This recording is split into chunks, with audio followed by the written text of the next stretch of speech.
오늘 우리가 함께 나눌 말씀 마태복음 9장 이제 마지막 부분에 있는 말씀입니다. 그분의 눈으로 보라. 우리 사람들은 무엇을 보느냐, 어떻게 보느냐에 따라서 그의 삶의 방향이 결정되는 것을 알 수가 있습니다. 같은 거리를 걷더라도 의사는 지나가는 사람들의 혈색을 바라보고요. 그리고 사업가는 그 거리의 상권을 바라보게 되는 것을 알 수가 있습니다. 그런가 하면은 부동산 중개를 하는 분들은 그 거리에 있는 건물들이 얼마나 될까, 어디가 발전적일까 하는 것을 찾아보게 됩니다. 디자이너는 지나다니는 사람들의 그 색상과 그들의 옷, 그들의 형태를 보면서 앞으로 무엇이 유행하고 어떻게 해야 될 것인지 그런 것을 보게 됩니다. 이것은 단순한 어떤 시각의 문제가 아닙니다. 그것은 우리 마음에 무엇을 품고 있느냐의 문제입니다. 내가 무엇을 소중히 여기느냐에 따라서 바라보는 관점, 바라보는 것이 다르다는 것입니다. 오늘 성경의 본문을 보면 예수님께서는 무리를 보셨다 하고서 말씀하고 있습니다. 많은 사람들이 그곳에 모였고 그 사람들이 여러 가지 각자 자신의 처한 그러한 모습들이 있었을 것입니다. 그리고 예수님은 제자들과 함께 이 무리를 보시는 그곳, 그 갈릴리에 도시도 있었고 마을도 두루 다니셨습니다.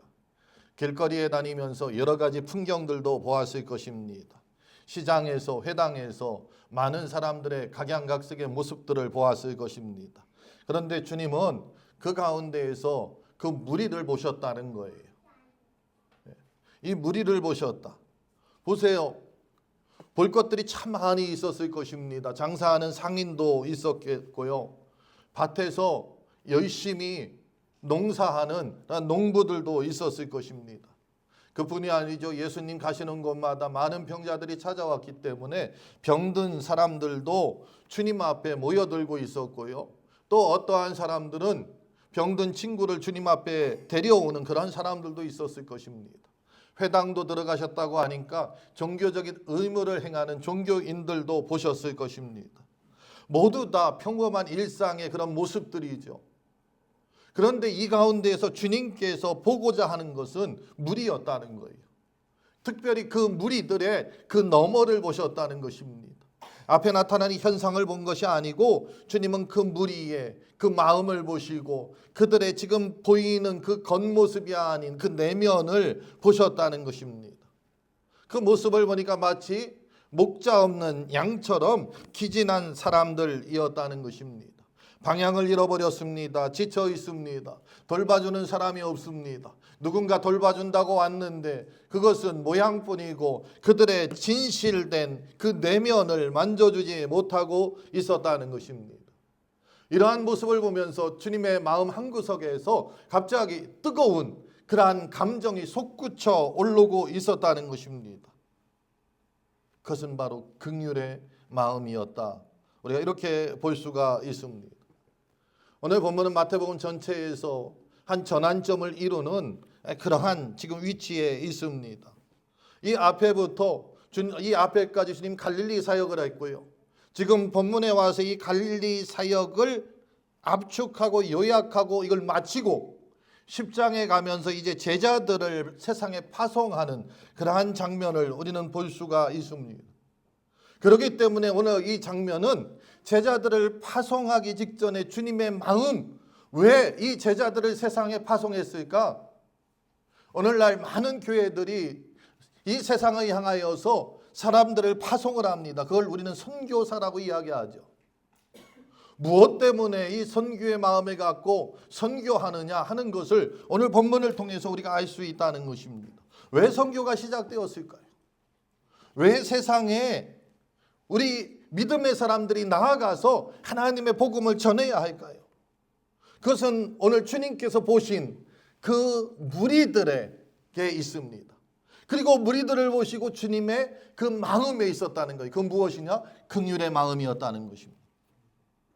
그렇기 때문에 세상을 향하여서 그리스도인들이 교회가 나아가는 것은 바로 이 긍휼에서 출발해야 한다는 것입니다.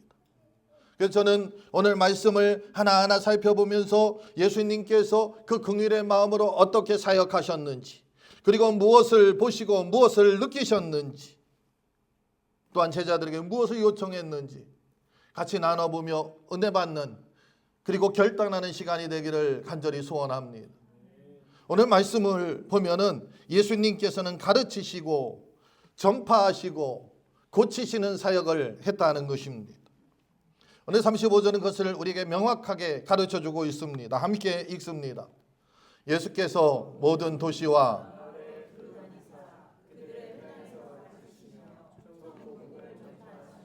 모든 병과 모든 악한 것을 고치시니라. 아멘.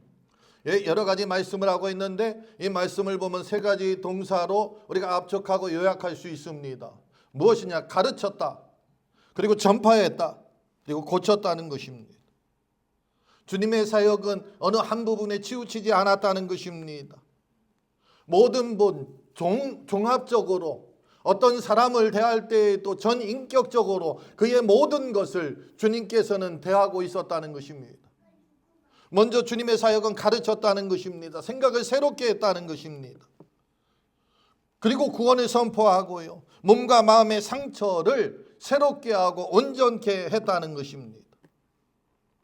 사람은 배우고 그리고 그 배움을 통해서 자신의 가치관을 형성하고 정합니다. 그러면은 그 가치관에 따라서 삶이 변화되는 것을 알 수가 있습니다. 그래서 지금 주님은 목자 없는 양같이 방황하고 있는 이 무리를 보시고 그들에게 가르쳤다는 거예요. 그들의 생각, 그들의 가치관의 변화를 주님께서는 이끌었다는 것입니다. 바른 것으로 이끌었다는 것입니다. 굽어진 것을 바르게 하고요, 세워지지 않은 것을 세워주셨다는 것입니다. 우리 교회에서도 마찬가지입니다. 우리 교회가 어떠한 사역을 하느냐? 무리들이 왔을 때에 참 좋은 말, 또 은혜로운 말, 축복된 말 많이 할 수 있습니다. 근데 중요한 것이 있습니다. 그것은 무엇이냐? 우리가 그것을 받을 수 있는 그러한 상태냐는 것입니다. 여러분 집에서도 한번 생각을 해보세요. 아침에 맛있는 그러한 음식을 지어놨습니다. 그리고 그릇을 꺼냅니다. 어떠한 그릇을 꺼냅니까? 깨끗이 청소된 거, 설거지된 그릇을 꺼냅니다. 어젯밤에 야식을 먹고 싱크에 넣어놨던 청소되지 않은 그 그릇을 꺼내서 다시 음식을 담는 사람은 없다는 것입니다. 잘못된 가치관, 잘못 형성된 그러한 인격, 그 안에다가 아무리 좋은 것을 붓는다 할지라도 그것은 좋은 것이 아니라 오히려 그 사람을 망치게 되는 것입니다. 그래서 우리 주님은 먼저 가르치는 그러한 사역을 했다는 것입니다. 우리 교회 안에서도 말씀의 가르침을 받아야 합니다. 그래서 우리는 말씀이 살아있는 그러한 교회를 이끌어가야 한다는 것입니다. 말씀 중심의 하나된 공동체를 이룰 때에 그 교회는 능력 있는 교회가 된다는 것입니다. 주님은 가르치신 것뿐만 아니라 전파하셨다 말씀하고 있습니다. 이 전파하다는 것, 이 원어에 보니까 케르소라고 되어 있습니다. 케르소. 이 케르소라는 것은 왕의 명령을 선포하고 전달하는 것을 이야기합니다. 그렇기 때문에 이 전파했다는 것은 그냥 가서 이런 것이 있어 이야기했다는 것이 아닙니다. 세상을 지으시고 세상을 만드신 그 창조주 하나님의 그 말씀, 하나님 나라가 이 땅에 임했다는 것을 선포하고 전파했다는 것입니다. 선언했다는 것입니다. 그러므로 이 케르소라는 것은 하나님의 나라가 임했다는 주님의 공식적인 그러한 선언입니다. 그뿐만 아니라 이 선언은 듣는 사람들에게 결단을 요구한다는 것입니다. 그러므로 저와 여러분이 나아가서 그 하나님 나라가 임했다고 전하는 것, 다시 말해서 이것을 우리는 전도, 복음 전파라고 합니다. 그런데 이 복음 전파는 두 가지밖에 없습니다. 받아들이거나 아니면 거부하는 것입니다. 여러분 생각해 보세요. 중간에 있을 것 같죠? 아, 말씀 잘 들었어요. 좋은 말씀이에요. 내가 이 말씀을 가지고 이 중간에 있겠습니다. 중간에 있는다고 본인은 이야기했지만 받아들이지 않은 겁니다. 좋은 말씀인데 내 마음이, 내 삶이, 내 행동이, 내 인격이 변화되는 데에는 아직 그만큼 중요하지 않다는 것입니다. 이 케르스라는 것, 그것은 바로 이 듣는 사람들에게 하나님 나라가 임했으니까 받아들여라. 전하는 입장에서는 우리가 그거죠. 반대 입장에서는 무엇입니까? 내가 그동안 사탄을 섬겨왔는데 하나님 나라고 뭐고 나는 이걸 따르겠다. 거부하는 거죠. 받아들이지 않으면 거부하는 것입니다. 주님은 그것을 위해서 이 땅에 오셨다는 것을 우리는 기억해야 될 줄 압니다. 세 번째, 고치셨다 말씀하고 있습니다. 모든 병과 모든 악한 것들 고치셨다고 말씀하고 있습니다. 여기 보니까 모든 병, 모든 악한 것, 모든 이것은 무엇이냐? 그 어떤 것도 예외가 없다는 것입니다. 어떠한 질병도 예외가 없습니다. 어떠한 악한 것도 예외가 없습니다. 어떠한 것도 주님 앞에는 예외가 없다는 것입니다. 예수님의 사역, 그 치유 사역에는 어떠한 것도 예외가 있을 수 없습니다. 하나님 나라가 이미 이 땅에 임했기 때문에 이 땅에 하나님이 살아있다는 것을 나타내고 증거하고 보여주는 것밖에 없다는 것입니다. 그렇기 때문에 어떠한 병도 주님은 고쳐주셨습니다. 하나님 나라가 이 땅에 임한 그 실제를 그 시대에 사람들에게 보여주었다는 것입니다. 오늘날 우리에게도 동일합니다. 주님은 하나님 나라가 우리 마음에 먼저 임하게 됨을 보여주시고 가르쳐 주시죠. 우리가 주님을 처음 만났을 때의 그 감격과 그 기쁨, 그 평강, 그것은 그 어떤 말로도 그것은 표현할 수 없습니다. 이미 그것을 보여주시고 시작하는 것을 우리는 알 수가 있습니다. 주님은 바로 이 말씀을 위해서 이 땅에 오셨는데 이 무리들이 보니까 그러지 않았다는 거예요. 모든 도시와 마을을 두루 다니사, 이 땅에 보니까 이 무리들이 그 하나님 나라가 도래했음에도 불구하고 이 땅에 임했음에도 불구하고 그 하나님 나라의 기쁨을 누리지 못하고 있습니다. 그래서 마을과 도시 계속 주님은 찾아다녔다는 거예요. 복음 전파는 찾아다니는 것입니다. 선교는 찾아가는 것입니다. 앉아서 기다리는 것이 아닙니다. 우리가 찾아가야 합니다. 우리가 가서 선포해야 합니다. 하나님을 모르는 사람들, 하나님을 잘못 알고 있는 사람들, 그들을 찾아가서 하나님을 바로 전해야 한다는 것입니다. 우리 주님은 이름 없는 마을도 번창한 도시도 사람들이 많이 모여 있는 곳도 한적한 곳도 마다하지 않고 그곳에 목자 없는 양과 같이 기진해 있고 쓰러져 있고 지쳐 있는 그러한 사람들에게 찾아갔던 것을 우리는 보게 됩니다. 우리 교회도 찾아가야 합니다. 조금 전에 광고 시간에 말씀드린 대로 우리가 한글학교에 대해서도 이야기했습니다. 그것도 찾아가는 방법 중에 하나입니다. 다양한 방법으로 우리는 이 주변에 있는 우리 한인들을 찾아가서 그들에게 살아있고 오늘도 우리와 함께 하신 하나님을 선포해야 되고 그 하나님의 나라가 임할 때에 그 마음의 진정한 평강과 기쁨이 임하는 것을 보여주어야 할 점이 있습니다. 주님은 그들을 불쌍히 여기셨다. 성경 그렇게 말씀하고 있습니다. 36절 같이 읽습니다. 무리를 보시고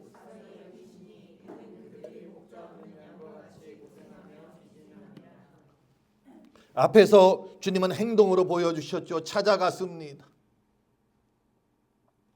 그리고 지금 36절에서는 그 마음을 보여주고 있습니다. 이 지점은 우리 본문의 가장 핵심되는 그러한 내용입니다. 바로 주님의 마음, 무리를 보시고 그 수많은 무리와 마주치면서 찾아다니면서 그들을 만나면서 그 겉의 모습은 평범했지만 그 내면을 보셨습니다. 그리고 그 마음이 불쌍히 여기셨다. 성경은 이렇게 말씀하고 있습니다. 만날 때마다 시장에서 물건을 파는 상인들을 만날 때마다 논밭에서 열심히 농사짓고 있는 그 농부들을 만날 때마다 회당에서 종교적 그러한 그 의무를 행하는 그러한 사람들을 만날 때마다 주님의 마음속에 그 가슴속 깊은 곳에서 솟아나는 것이 있는데, 그것은 무엇이냐? 불쌍히 여기는 마음이었다는 것입니다. 이 불쌍이라는 이 단어에 해당되는 헬라어를 보니까 그 헬라어의 원어가 어디서 왔느냐면 창자, 내장 이런 데서 왔다는 거예요.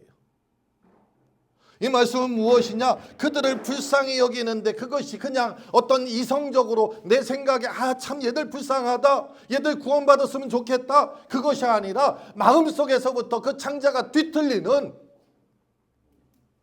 그러한 감정을 가졌다는 거예요. 창자가, 내장이 끊어지는 그러한 마음을 가졌다는 것입니다. 저들을 보니까 너무 불쌍해.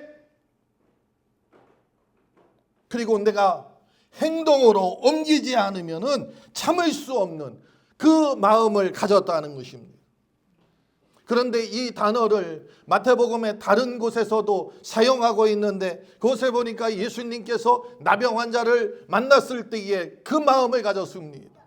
두 맹인을 만났을 때에 그러한 마음을 가졌습니다.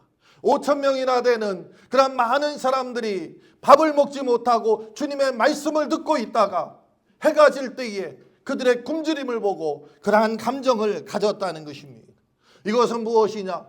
바로 긍휼의 마음이라는 거예요. 불쌍히 여겼다는 것은 긍휼한 마음을 가졌다는 것입니다. 우리 크리스찬은 세상을 향하여서 긍휼한 마음을 가져야 합니다. 사랑하는 성도 여러분, 우리는 오늘 죽어도 천국 간다는 것을 우리는 확신하고 있습니다. 그런데 이 확신이 죽어가는 저 영혼을 보면서 저들은 오늘 죽어도, 아니 100년 뒤에 죽어도 지금 저 상태면 지옥 간다는 것을 우리가 알고 있다고 하면은, 알고 있지요. 알고 있다고 하면이 아니라, 그렇다고 하면은 우리 가슴에 정말 그 긍휼의 마음을 간직하고 그들을 구원하고자 하는 그런 열망이 솟아나야 한다는 것입니다.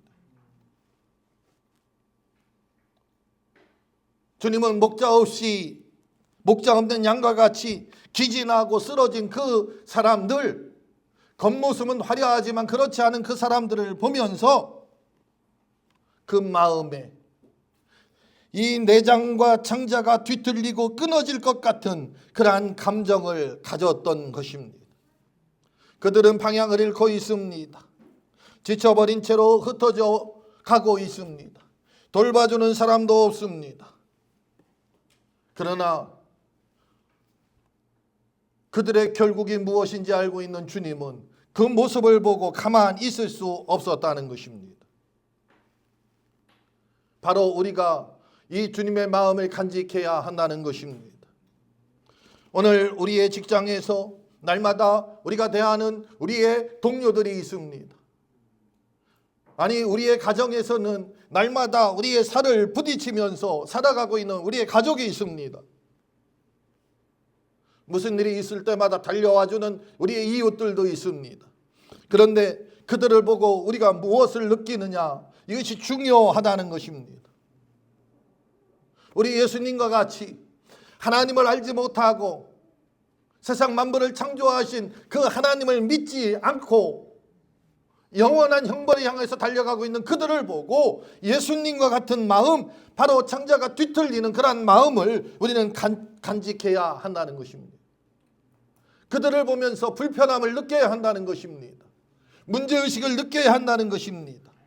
세상을 보면서 내가 판단하고, 그래 너는 악한 사람이니까 지옥 가야 되고 나는 선한 사람이니까 천국 가야 되고, 그렇게 판단하지 말고 무관심하지 말고, 그들도 하나님께서 사랑하는 하나님의 피조물이라는 것을 우리는 기억해야 한다는 것입니다. 그러므로 우리의 복음 전파 선교는 긍휼에서 시작해야 됩니다. 긍휼 없는 전도, 긍휼 없는 선교, 긍휼 없는 하나님의 사역, 그것은 의무가 됩니다. 의무가 된 이 사역들은 반드시 지치게 되어 있습니다. 하다가 지치게 되면은 그 일을 지키고 그 일을 제시한 교회의 목사나 아니면 직분자들을 향하여서 불평과 불만할 수밖에 없죠. 힘든 일은 꼭 나만 시키고, 쉽고 영광 받는 일은 꼭 목사만 받고, 그러나 그 긍휼의 마음을 가진다고 하면 우리는 시작부터 끝까지 멈추지 않고 달려갈 수 있다는 것입니다. 우리 주님께서 그 십자가의 모진 고통 가운데에서도 그 십자가를 끝까지 감당하신 것은 바로 세상을 향한 긍휼의 마음이 있었기 때문에 그렇습니다. 주님은 이 마음을 가지고 이제 주님께서 요청하십니다. 뭐라고 요청합니까? 추수할 일꾼을 보내달라는 것입니다. 말씀을 같이 읽습니다. 37절 38절입니다. 이에 제자들에게 이르시되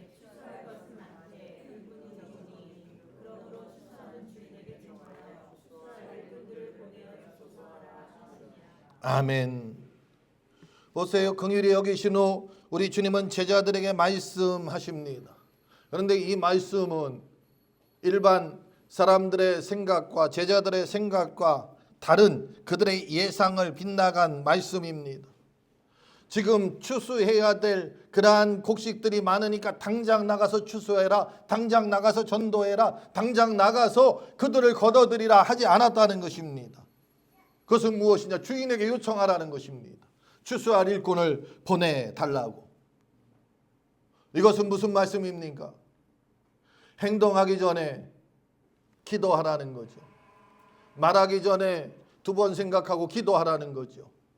우리의 삶 가운데에 우리는 우리 눈에 보이고 내가 할 수 있다는 것은 말과 생각이 필요 없습니다. 그냥 몸이 먼저 달려드는 것을 보게 됩니다.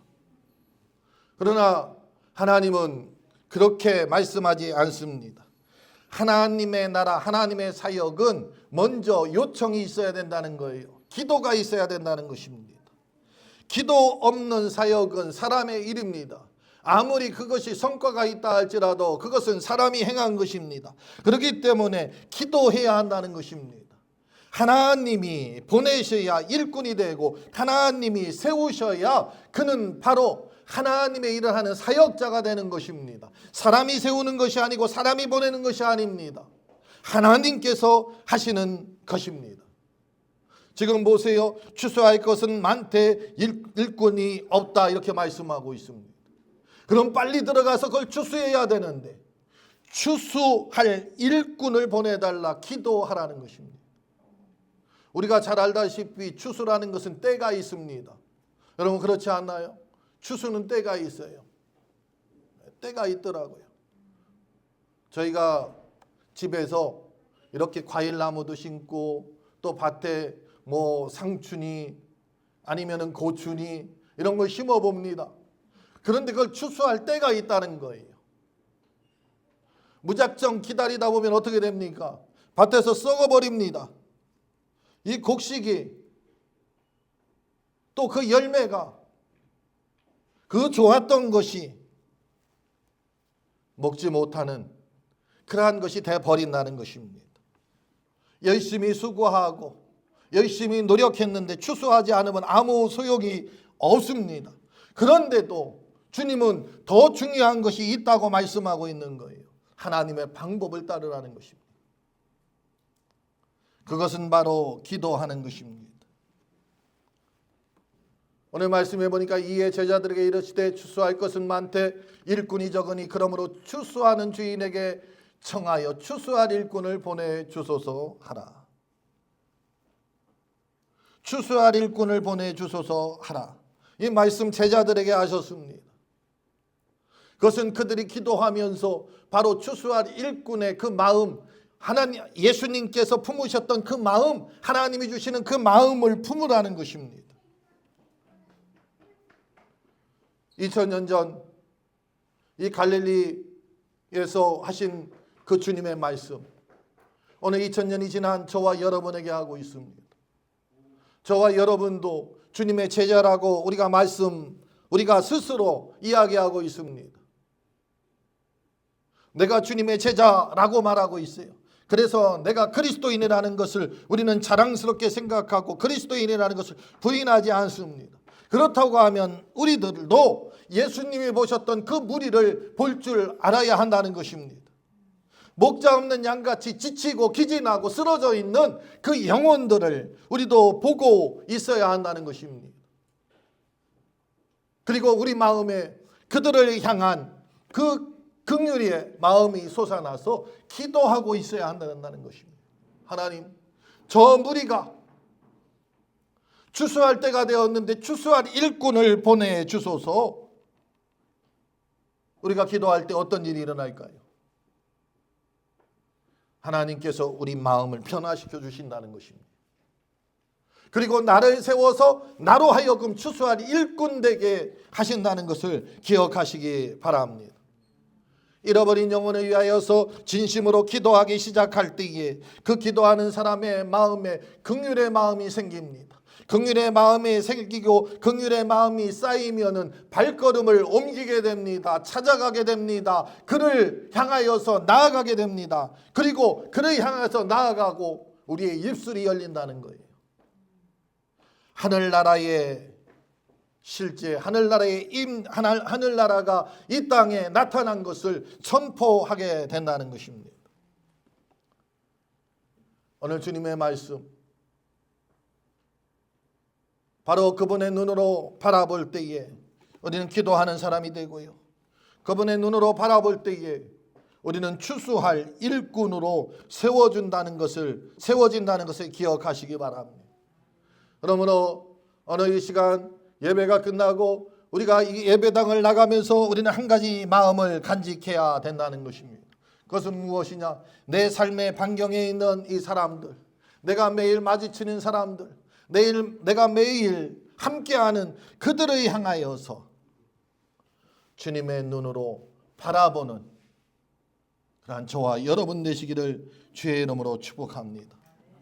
주님의 눈으로 그들을 보기 시작하면은 긍휼이 생기고요, 긍휼이 생기면은 기도하게 되고, 기도하다 보면은 우리가 하나님의 일꾼으로서 나아가 그들에게 하늘나라에 대해서, 우리 하나님에 대해서, 예수 그리스도에 대해서 선포하게 될 줄 믿습니다.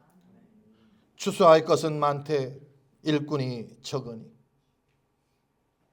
이 주님의 말씀 앞에 저와 여러분의 고백이, 주님 저를 보내주소서, 제가 그 일꾼이 되어서 주의 복음을 세상에 선포하겠나이다 하는 하나님의 사람들 되시기를 주의 이름으로 축복합니다. 우리 다 같이 일어나셔서 함께 찬양하겠습니다.